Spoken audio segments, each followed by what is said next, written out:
my mind was transmogrification. And I looked it up. It is a real word. And it means being changed in a surprising or magical way.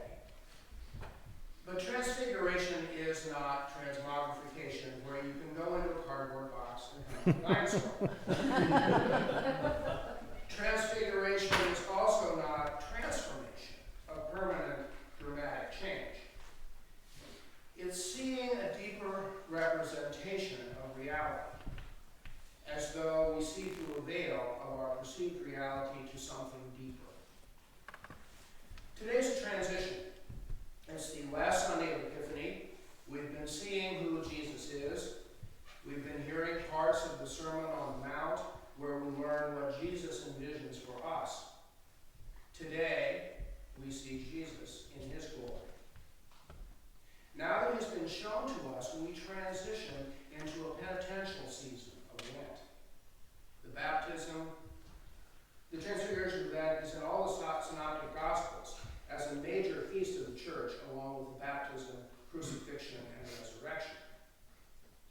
The setting is 6 days after Peter identified Jesus as the Son of God. Now the disciples are given a preview of what that means. He is the connection point between earth and heaven, with Moses and Elijah there representing the law and the prophets. It is Jesus who is to be listened to. The event has the disciples in awe. They fall on the ground in fear when they hear the voice of God, and Jesus both comforts them, fear not, and cautions them, tell no one. They are not to tell until after his death and resurrection. The event cannot be rightly understood except in that full context. Some of us have had visions, individual visions or experiences confirming for us the glory of God. The Transfiguration, however, is a shared vision. The presence of multiple witnesses gives it increased credibility. It cannot be just dismissed as an individual neurochemical event or a psychosis. Perhaps through our own experiences, we can understand the metaphor of having been to the mountaintop, a place where we see the larger view and context, and at the same time are in awe. So if Jesus wanted the disciples to hold on to the experience and not talk about it until they have the context of his death and resurrection, how do we place it in our 21st century context? Do we choose to dismiss it as a symbolic story about Jesus' importance? Do we think of it as just a vision demonstrating Jesus' connection to God and mankind, Son of God, Son of Man? I believe we're meant to take it seriously and in our own context. What then is transfiguration for us? Where do we see deeply in fear and in awe?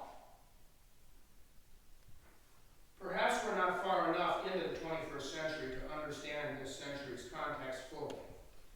The 20th century had a transfiguration event at Hiroshima, midway in the century. We saw awesome power in a way that we did not think possible. Also, perhaps, Martin Luther King's vision from the mountaintop, a dream rooted in how things are meant to be. Again, we saw something deeper, more powerful. There was fear and awe. Early in the 21st century, our defining event seems to be 9/11. Certainly a transforming event for our country and to a great extent for the world. It has continued to change us. That is transformation. But what was the transfiguration? What do we see? Do we see threat or heroism? Do we feel empathy or reflect hate? There are always wars and rumors of wars, but now there's a new urgency and a deeper divisiveness in our political discourse. What transfiguration do we see? What has us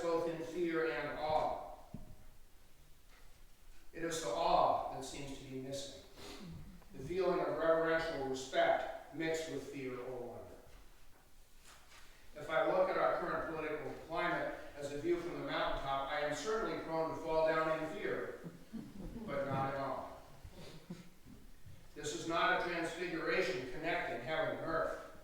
In this cloud of darkness rather than light, we desperately need Jesus to touch us and to say, fear not. We need reverential respect and wonder. Today's struggle is between the values of self-interest and those of love and justice. Whether the me is myself, my country, my race, my gender, my party, my opinion, it is a me first and perhaps me only environment. We are all in danger of falling into our own encapsulated views and isolating ourselves from meaningful dialogue. We may not recognize how our own views and behaviors mirror those of the enemy, how we degrade, dismiss, prejudge, or avoid discussion. This is not the first time in history that we are divided.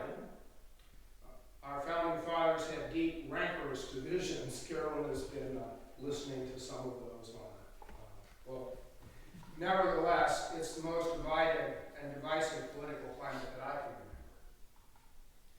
There's also a division in this country on what it means to be Christian, what it means to be Muslim, for that matter. Marais talked a few weeks ago about what it means to be in a post-Christian society.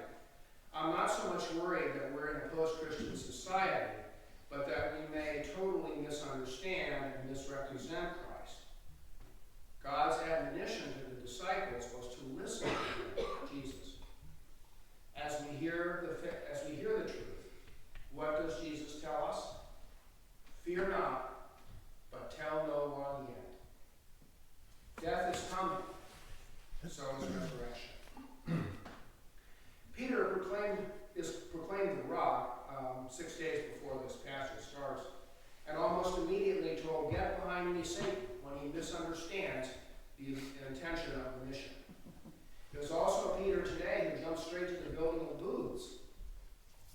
If we are entering a dark time, a Lent of sorts, let us do our self-examination. Let us listen to Jesus.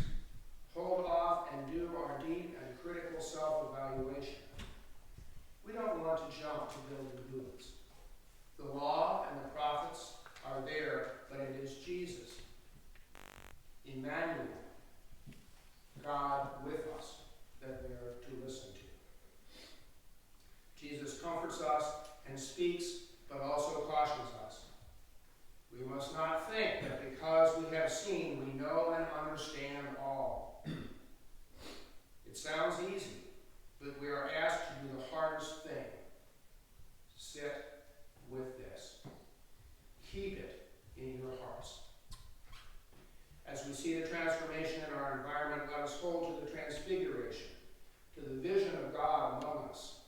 Comforted and cautioned, let us listen before we speak.